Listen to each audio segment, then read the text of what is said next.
Salam damai sejahtera di dalam kasih Allah yang menciptakan langit, bumi, laut, segala isinya, yaitu Allah Abraham, Ishak, dan Yakub. Saudara, perkenalkan nama saya Junaidi Salat. Nama Salat itu adalah nama bapak saya, namanya Muhammad Salat. Dari latar belakang itu saudara pasti tahu latar belakang saya ya. Nah, saya ingin bersaksi bagaimana kalau saat ini saya boleh percaya kepada Isa Al-Masih dan menjadi pengikut Isa Al-Masih yang sering disebut Yesus Kristus. Saudara yang dikasih Tuhan, saya lahir dari keluarga yang pas-pasan. Bapak saya pegawai negeri dan ibu saya ya ikut suaminya. Dari hasil perkawinan mereka, maka lahirlah 14 orang anak. 2 tidak sempat hidup, jadi tinggal 12. Saya anak ke-8, saudaraku. Hidup kami masa lalu itu sangat pas-pasan, saudaraku ya. Nah, saudara, saya sangat bercita-cita menjadi orang yang kaya dan terkenal. Itu dari kecil. Dan saya bersyukur bahwa Allah mengaruniakan kepada saya talenta, yaitu talenta bermain musik, ya, dimana senang sekali bermain musik. Sejak kelas 5 SD saya belajar gitar dan terus menerus sampai dewasa. Saudara, pada tahun 68 saya pergi ke Jakarta dari kampung halaman saya, oleh karena bapak saya tidak sanggup menyekolahkan saya sampai SMU. Sementara saya ingin terus lanjut. Lalu saya meninggalkan kampung halaman dan saya hijrah ke Jakarta. Dan saya berhasrat di Jakarta ini saya bisa bekerja sambil meneruskan sekolah sampai tamat SMU. Itulah cita-cita saya, saudara. Tetapi pada tahun 68 saya bermodalkan ijazah SMP. Saya pergi ke Jakarta merantau. Dan saya ikut tinggal dengan kakak saya yang sudah lama di Jakarta. Tetapi kakak saya pun hidupnya susah bersama istrinya. Jadi saya cuma numpang tidur di sana, saudaraku. Ya, saya numpang tidur di ruang tamu, di mana di ruang tamu itu ada semacam bekas jok mobil dan saya tidur di sana, saudara. Saya hanya numpang tinggal saja. Untuk ikut atau nimbrung makan rasanya tidak bisa, karena mereka juga hidup pas-pasan. Maka untuk mengatasi rasa lapar dan keinginan makan, saya pun bekerja serabutan. Salah satu pekerjaan saya adalah saya menjadi tukang parkir liar. Karena ijazah SMP yang saya tawarkan di berbagai perusahaan sudah tidak lagi menerima ijazah SMP, saudara. Minimal waktu itu SMU. Maka saya bekerja sebagai tukang parkir jalanan. Nah, saudara, kadang-kadang saya juga membantu warung Tegal mencuci piringnya supaya saya dapat katakanlah sepiring nasi. Begitu, saudara, masa lalu saya tahun 68. Begitu sulitnya. Tetapi tahun 69 saya melihat Gubernur Ali Sadikin itu membuka Taman Ismail Marzuki. Nah, di Taman Ismail Marzuki itu waktu dibuka ada banyak pertunjukan, ada lenong, ada dangdutan, ada band, ada ondel-ondel macam-macam. Dan itu gratis, semua orang boleh menonton. Karena itu pembukaan, saudara. Lalu saya berpikir, wah ini rupanya kantor baru, boleh juga ini saya besok melamar ke tempat ini. Esoknya saya ajukan lamaran dengan modal ijazah SMP. Tahu-tahu saudaraku, 10 hari kemudian saya dipanggil dan diwawancara, saudaraku. Lalu yang mewawancara saya bertanya, selama ini bekerja di mana? Saya bilang saya belum bekerja di mana-mana, Pak. Lalu untuk kehidupan sehari-hari, kebutuhan hidup sehari-hari bagaimana? Ya saya tukang parkir liar, Pak. Ya dapat sedikit-sedikit untuk makan. Oh begitu. Ya, kalau begitu Anda kami terima. Wah, senang sekali saudaraku. Saya pikir jadi apa? Lalu saya tanya, diterima jadi apa, Pak? Jadi tukang parkir. Di sini kurang tukang parkir. Oh, boleh juga lah, Pak, gitu. Nah, mulai besok masuk jam 8 sampai jam 2 siang. Nanti ganti shift. Sejak itu saya jadi tukang parkir di Taman Ismail Marzuki, saudaraku. Ya.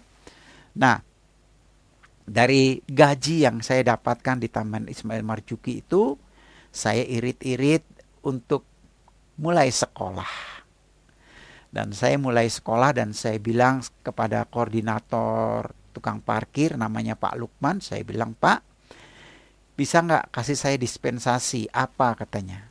Saya tolong dikasih shift pagi saja, jam 8 sampai jam 2. Lah memang kenapa katanya? Ya saya mau sekolah lagi Pak, jam 4 gitu. Oh begitu ya, boleh. Kalau begitu mulai sekarang kamu bekerja jam 8 sampai jam 2 saja ya. Iya Pak, nanti jam 4-nya saya mau sekolah. Dan sejak itu saya sekolah ya. Dan saya sekolahnya itu waktu itu di daerah Diponegoro situ saudara. Di rumah sakit Singkarulus. Ya daerah Singkarulus itu. Nah saya tinggal di Rawasari. Setiap hari saya jalan kaki ke Taman Ismail Marzuki selama 3 tahun. Dari Taman Ismail Marzuki jam 4 saya masuk sekolah. Nah, sekolahan saya itu sekarang sudah dibeli sama Singkarulus menjadi kamar mayat. Itu bertepatan saya tamat SMU tahun 72. Lalu sekolahan itu dibeli sama Singkarulus, saudaraku ya. Dibeli sama Singkarulus untuk dijadikan kamar mayat sampai sekarang. Nah saudara, tahun 72 saya tamat, saya bawa ijazah SMU. Dan entah bagaimana, tiba-tiba ada yang nawarin saya main film saudaraku. Dan orang itu adalah Bapak Tami Effendi, Bapak Temi Effendi, suami dari Ibu Rahayu Effendi. Di mana Ibu Rahayu sudah kontrak untuk main film, tetapi peran utamanya belum dapat. Dan peran utamanya adalah seorang remaja begitu saudara ya. Seorang remaja yang broken home begitulah. Dan akhirnya saya ditawarkan.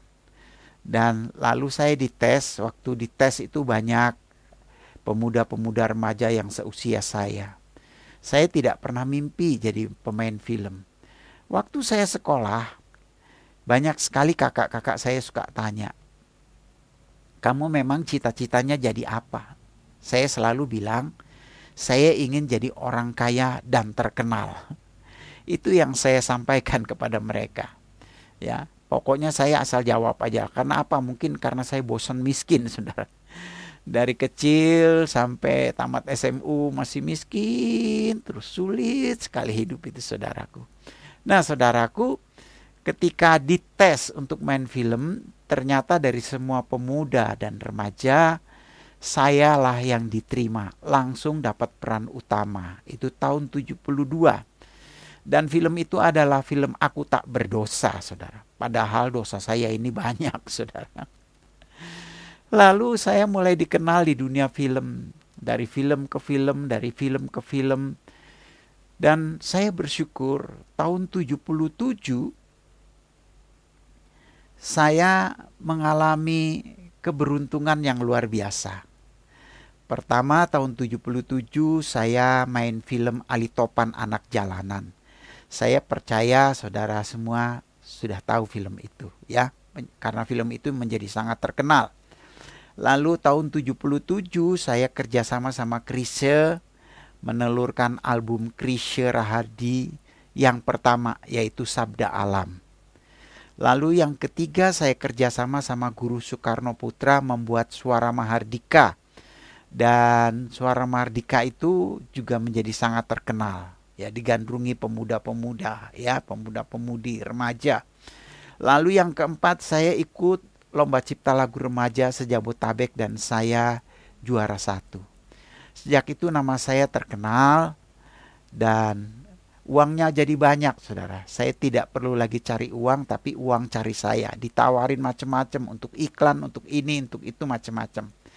dan masih muda, masih lajang, namanya terkenal, uangnya banyak, tidak perlu lagi cari wanita, tetapi wanitalah yang mencari saya. Nah, saudaraku, saya menjadi orang kaya sejak saat itu, saudaraku. Ya, masih lajang, uangnya banyak, banyak berfoya-foya, begitu saudaraku. Nah, saudara yang dikasih Tuhan, lalu setelah saya punya modal, tahun 77-78 saya menikah. Dari pacar-pacar saya yang begitu banyak, ada satu wanita yang saya kok sangat sayang sekali sama dia. Saya juga tidak tahu. Yang saya tahu, rasa kasih sayang itu datang dari Tuhan. Tuhanlah yang membuat hal itu. Dan singkat kata, dengan dialah saya menikah, dan pernikahan kami melahirkan 2 orang anak laki-laki. Saudara, kami berbeda agama, ya. Dia Kristen, saya Islam, dan kami seringkali ribut soal agama. Padahal sebetulnya kami sama-sama bodoh. Ya, tidak memahami apa itu Kristen, tidak memahami apa itu Islam. Bagi saya pokoknya Islam itu ya sholat, ngaji, ya melakukan tugas-tugas lah, puasa segala macam. Nah, saudara, saya sering kali konflik dengan istri saya soal agama. Dan saya sering kali mengejek dia. Bagaimana kamu bisa punya Allah, Allahnya 3, ada Bapaknya, ada Anak, ada Roh Kudus. Tapi istri saya tidak pernah menjawab. Bahkan dia sering kali marah, saudaraku. Saya didiamkan sama dia karena saya bertanya hal-hal seperti itu, saudaraku. Nah, saudaraku yang dikasih Tuhan, tepat tahun 80 saya berjumpa dengan Isa Al-Masih. Peristiwanya begini, saudara. Jam 2 malam rumah saya digedor orang. Lalu saya terkejut dan saya bangun. Sambil marah dalam hati karena orang yang menggedor ini saya anggap mengganggu tidur saya, saudaraku. Lalu saya buka pintu dan ternyata tidak ada orang. Wah, saya pikir ini ada yang jahil barangkali ini, ya. Lalu saya duduk di sofa sambil ngelamun. Apa iya tadi digedor pintunya? Tapi benar kok, saya sampai kaget, sampai terbangun begitu, saudaraku. Sedang saya melamun seperti itu, tiba-tiba saya mendapatkan pendengaran. Pendengarannya begini, saudara. Carilah kebenaran, kamu akan diselamatkan. Waktu itu saya marah karena saya merasa dirinya benar. Sebab saya bertumpu kepada surat Ali Imran 19 yang berkata, Inna dina indallahi Islam. Agama yang diridhoi Allah adalah Islam. Di luar Islam tidak diridhoi Allah. Artinya kafir, begitu saudaraku. Nah, lalu saya marah dan saya pergi tidur. Ajaibnya besok pagi saya bangun, suara itu terus berkumandang di hati saya. Seperti menggedor-gedor. Bahkan setiap waktu suara itu berkumandang di hati saya. Itu membuat saya mulai mencari kebenaran. Apa itu kebenaran? Nah, saya tidak tahu caranya, saudaraku. Caranya adalah saya kalau berjumpa dengan teman saya yang beragama Hindu, maka saya bertanya dengan singkat, Hindu itu asalnya dari mana? Ya, pemimpinnya siapa? Nanti kalau mati bagaimana? Ya. Ke sorganya bagaimana, begitu juga kalau saya ketemu orang Buddha, begitu juga kalau saya ketemu orang Katolik, begitu juga saya ketemu orang Kristen. Tapi satu kali saya berjumpa dengan teman saya orang Kristen. Waktu saya bertanya tentang kekristenan, dia bilang begini, sudah lebih baik kamu baca Alkitab saja, di sana lebih komplit. Nanti kalau saya jawab, bisa salah saya jawabnya karena saya bukan pendeta, katanya begitu, saudara. Singkat kata, saya mulai mencari Alkitab dan saya membaca.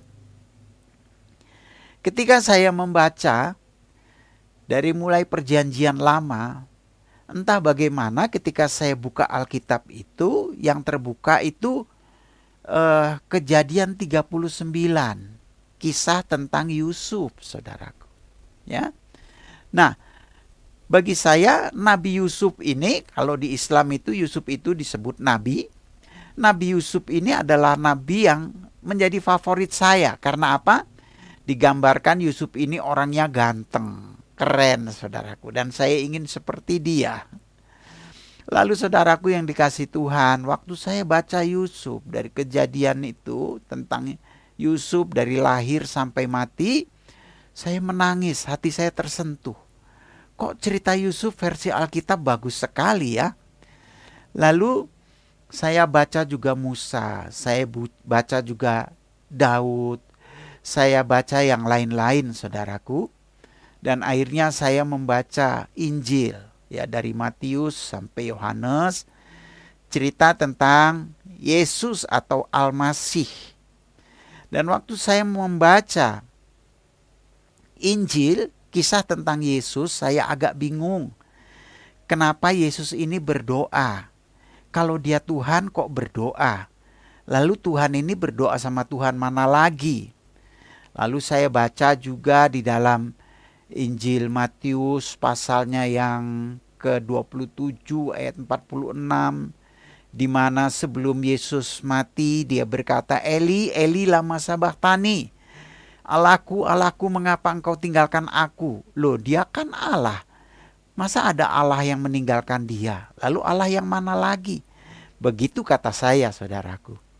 Nah, tetapi hati saya tertarik dengan perjanjian lama.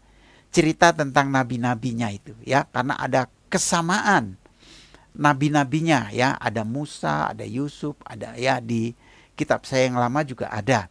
Tetapi saya lebih tertarik karena ceritanya itu berurut, enak dari lahir sampai mati. Nah, saudaraku yang dikasih Tuhan, karena saya tertarik, maka saya mulai masuk gereja. Ketika saya masuk gereja, saya duduk di belakang, saya perhatikan orang-orang Kristen di gereja ini. Enak sekali ya, ada yang pakai sendal, ada yang pakai sepatu, menghadapnya juga boleh kemana-mana. Baju mereka ada yang putih, ada yang merah, ada yang hijau gitu ya. Bahasanya juga bahasa yang mudah dimengerti, saya perhatikan. Tetapi belum menyentuh saya. Yang kelima kalinya saya masuk gereja, itu menyentuh saya. Menyentuhnya apa saudara? Kok di hati saya berpikir, Kristen ini kok agama yang mudah sekali ya. Baik dari sudut bahasa maupun menghadap, lalu mudah dimengerti, nyanyi-nyanyiannya juga gampang dimengerti dan dipahami, saudara ya. Lalu saya berpikir, ya Allah itu kan punya sifat maha pengasih, lagi maha penyayang. Kalau Allah itu punya sifat pengasih dan penyayang, pasti Allah itu gak pernah nyusahin, saudaraku. Dan saya melihat Allah yang gak nyusahin itu adanya di Kristen. Kenapa? Dari segala sudut itu mudah. Dan saya pikir benarlah kalau Allah itu gak nyusahin. Kenapa? Karena Allah tahu bahwa hidup kita ini susah, saudara. Coba saudara pikirkan. Sekolah susah, tidak sekolah juga susah. Saudara akan menjadi orang bodoh. Kerja susah, tidak kerja saudara nggak dapat penghasilan apa-apa. Karena itu Allah yang baik, Allah yang penuh kasih itu memang tidak pernah nyusahin kita. Akhir kata saya mulai tertarik dengan kekristenan. Tapi untuk percaya, menerima Isa Al-Masih sebagai Tuhan dan Juru Selamat saya, ada halangan. Halangannya apa? Saya takut terbuang keluarga. Sampai akhirnya saudaraku yang dikasih Tuhan, dalam satu momen saya berdoa di dalam mobil, di mana waktu itu saya harus menyelesaikan 3 lagu di daerah Roxy di studio Graha Intinada, di mana 3 lagu itu harus saya selesaikan pada hari itu.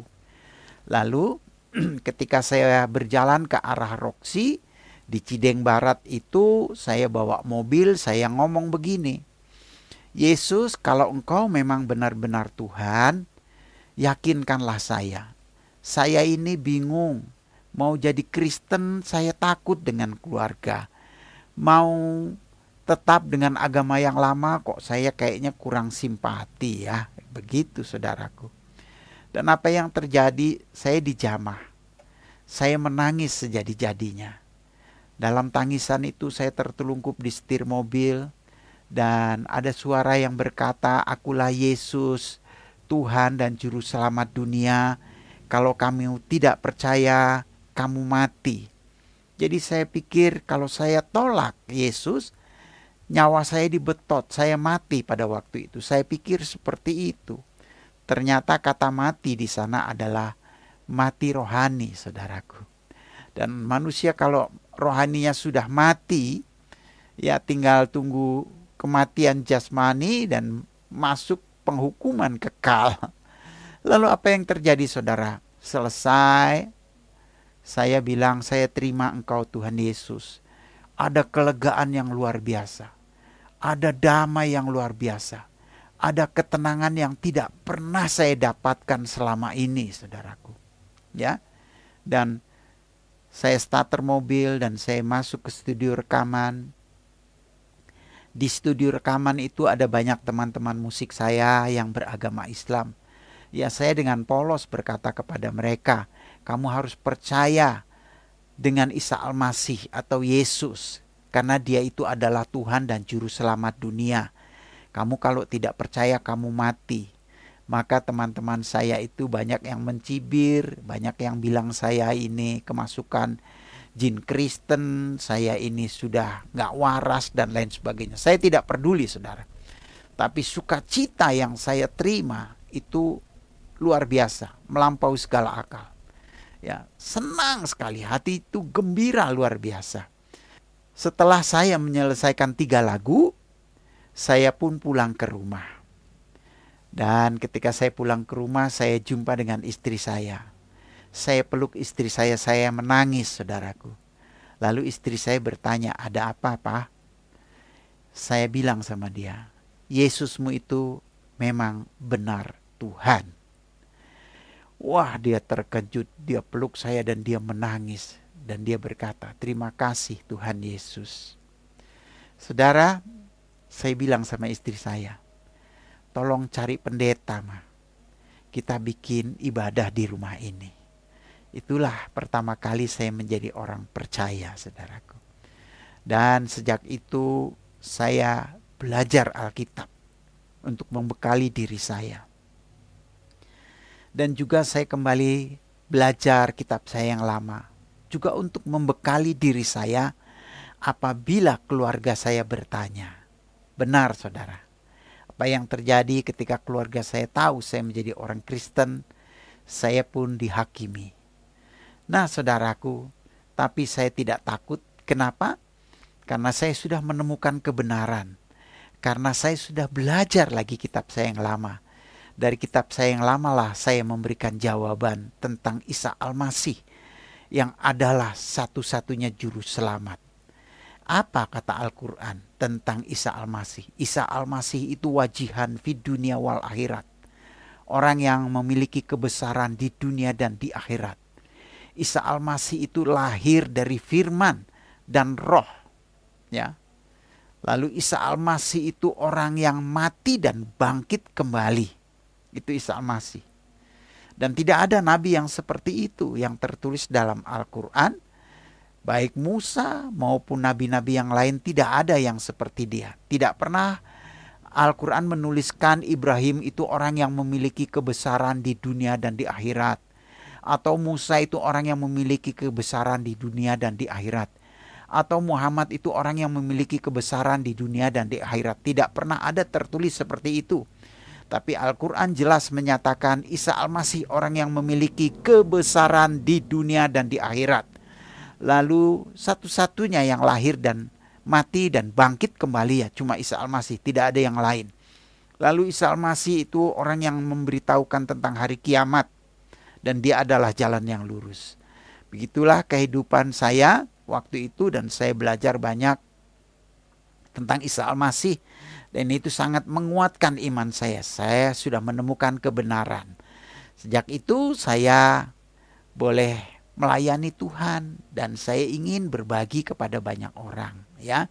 Mohon maaf saya tidak menjelekkan satu agama, tapi saya share kepada saudara tentang kesaksian hidup saya Dan setiap manusia punya hak untuk memilih, baik memilih pemimpin, memilih istri, bahkan memilih kepercayaan. Setiap orang memiliki hak, ya. Kalau dia merasa itu yang benar, ya silahkan pilih. Memang ada risikonya.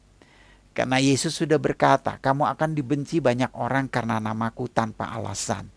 Salah satu yang membenci saya adalah keluarga saya sendiri. Tapi tidak apa-apa, karena sekarang saya memiliki jaminan keselamatan lewat Isa Al-Masih yang berkata, akulah jalan dan kebenaran dan hidup. Tidak ada seorang pun dapat datang kepada Bapa tanpa melalui aku. Bahkan Isa Al-Masih berkata, dan aku memberikan hidup yang kekal kepada mereka dan mereka pasti tidak akan binasa. Isa Al-Masih datang ke dunia tidak membawa agama, tetapi dia menawarkan hidup kekal. Oleh sebab itu, mari saudara belajar dan terimalah dia, sehingga saudara tidak mengalami kematian kekal yang bakalnya masuk neraka. Demikian kesaksian saya. Tuhan yang menjadikan langit, bumi, laut, segala isinya, memberkati kita semua yang percaya kepadanya. Amin.